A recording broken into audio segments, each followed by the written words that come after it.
Yan, meron tayo ditong manok. Malalaking manok. May mga hita, tsaka ito. Malalaking hiwa.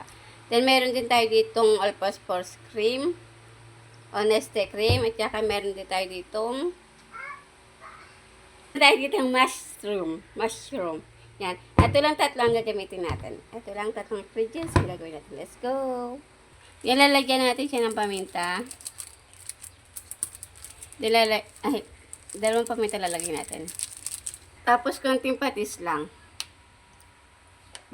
Then, toyo. Mamarinate muna natin siya.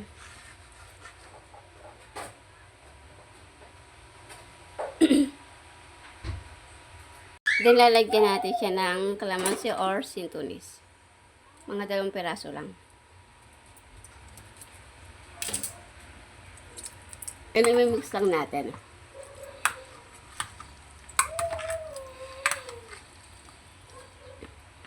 Tayo ng mantika sa kawali. Lagyan na tayo ng hita.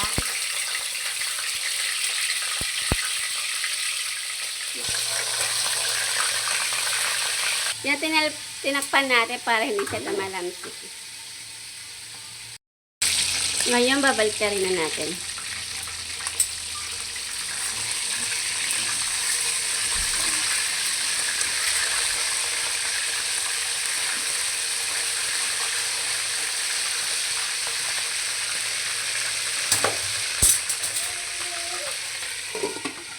Yan, tatakpan na din natin. Nahango ko na pala siya, kakalagay ko lang ng bago. Nahango ko na, hindi ko na napakita ko paano hanguin kasi tumalamsik siya. Ayan, nahango ko na siya. Balik na rin na uli natin siya.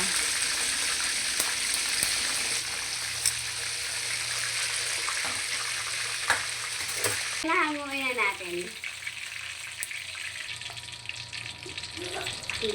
Natin ang ating sibuyas. Yan, nilagay na natin ang ating mushroom, then i-mix lang natin.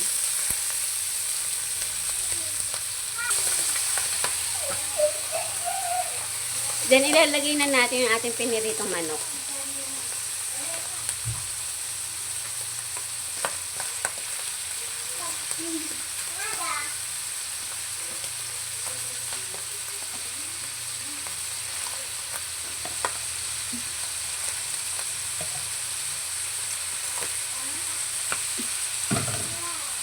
Then, lalagyan din natin siya ng paminta. Then, ilalagay na natin ang ating all-purpose cream.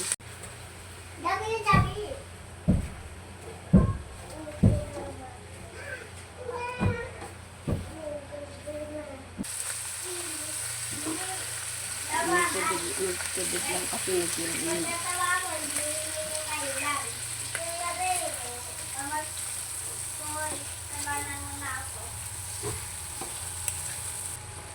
Yan, lalagyan natin siya ng konting, lalagyan din natin siya ng konting baking.